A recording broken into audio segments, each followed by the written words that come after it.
The Holy Gospel of our Lord Jesus Christ according to Matthew. Glory to you, Lord Christ. Another parable Jesus put before the crowds. The kingdom of heaven is like a mustard seed that someone took and sowed in his field. It is the smallest of all seeds, but when it has grown, it is the greatest of shrubs and becomes a tree, so that the birds of the air come and make nests in its branches. He told them another parable. The kingdom of heaven is like yeast that a woman took and mixed with 3 measures of flour until all of it was leavened. The kingdom of heaven is like a treasure hidden in a field, which someone found and hid. Then in his joy he goes and sells all that he has and buys that field. Again, the kingdom of heaven is like a merchant in search of fine pearls. On finding one pearl of great value, he went and sold all that he had and bought it. Again, the kingdom of heaven is like a net that was thrown into the sea and caught fish of every kind. When it was full, they drew it ashore, sat down, and put the good into baskets, but threw out the bad. So it will be at the end of the age. The angels will come out and separate evil from the righteous and throw them into the furnace of fire, where there will be weeping and gnashing of teeth. Have you understood all this? They answered, yes. And he said to them, therefore, every scribe who has been trained for the kingdom of heaven is like the master of a household who brings out of his treasure what is new and what is old. The gospel of the Lord. Praise to you, Lord Christ. Please be seated. Hal and I saw Sister Act at the Sugden Theater on Friday, and I would tell you to run out and get tickets, except the last performance is this afternoon. The Naples Players does a great job with musicals. The play is a little different from the movie. The music is different, but it's the same basic story. So if you've seen the movie or the play, you remember that Dolores is a wannabe lounge singer who witnesses a murder.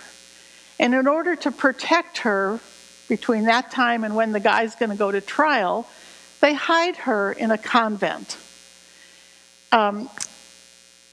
She is disruptive from the beginning. The Mother Superior is pretty much beside herself, but because Dolores can sing, she lets Dolores be in the choir.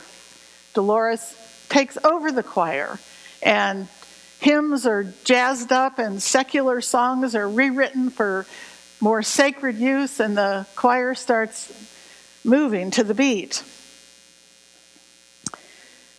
The Mother Superior feels like some alien force has invaded her convent, her church, her world. Never mind that church is packed and the offering is up. She is truly struggling to deal with all these changes and this turmoil. And in the second act, she sings a song, I Haven't Got a Prayer. And here are some of the words from that song. I've got bikers and addicts and punks in the pews, several transvestites, a handful of Jews. Lord, can you blame at all if I choose to despair? I haven't got a prayer. I thought I'd get a glimpse of glory. I thought I'd get a taste of grace. I thought I'd get to bring your heaven, your kingdom closer to earth. I thought I'd get to make this fallen world a finer and gentler place, a haven for the soul, more safe, more pure, more whole. As I listened to those words, I had a number of reactions. First of all, I thought about times in my life when things had become unsettled, as though I'd been invaded and my status quo was shaky.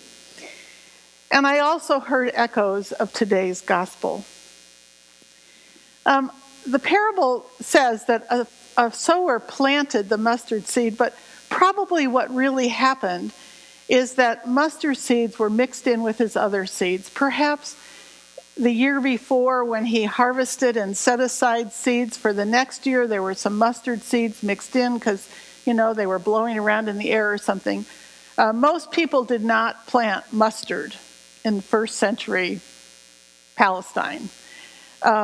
It would be what we would call an invasive. So it sucked up water and light and made it hard to grow other things. When it is allowed to grow, it's a bush. It's not really a tree, it's a bush, but it can get huge. And as the parable said, even birds can make their nests. I can imagine that people in Jesus' audience were totally put off by this parable. I would say perhaps especially the religious leaders, but not just them. Mustard was an invasive. It was a nuisance. It was unruly. It crowded out the good stuff. How can that be a metaphor for the kingdom of heaven? But that's what Jesus said. And if that's what Jesus said, it means that if God's reign is like a mustard seed growing into this huge, invasive nuisance bush, we must always be ready for an invasion.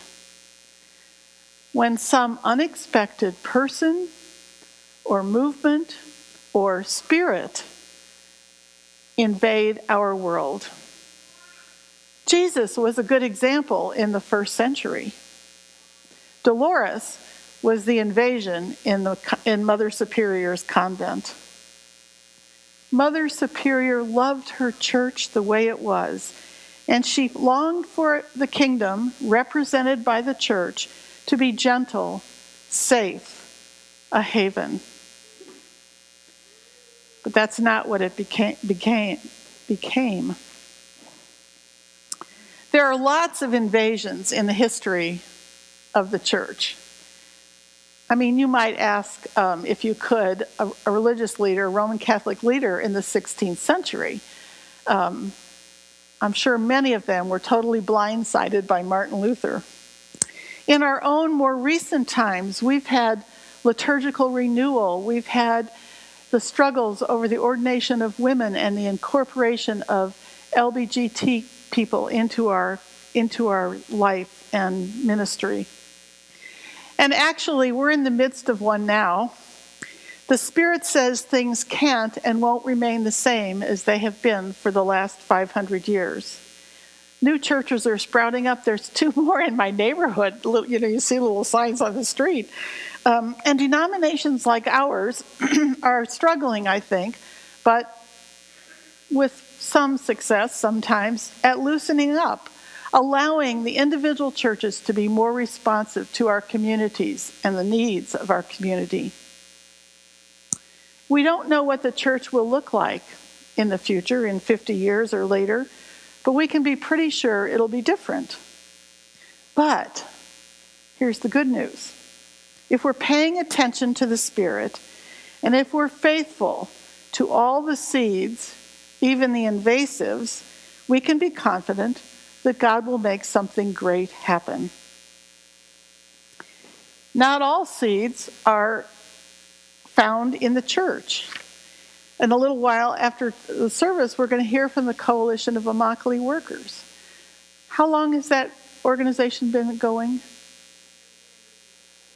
So what is that, 25 years, more or less? So 25 years ago, when a small group of farm workers gathered, I think at Our Lady of Guadalupe, to start talking about how they could improve their lives and the lives of their friends, I don't think they ever could have dreamed, honestly, that they would now be an international force for the rights of workers, for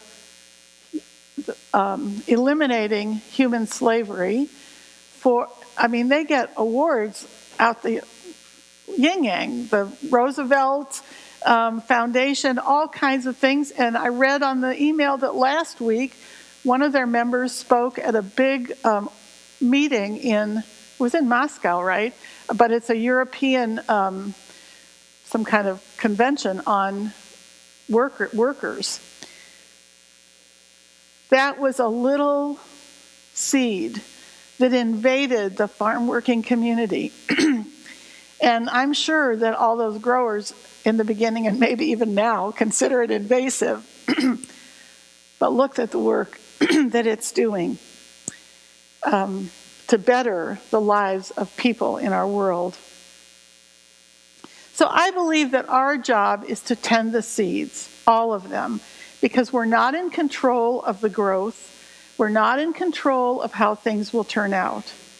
We can fertilize and we can water, and we might even need to prune every now and then, but the growth is in God's hands.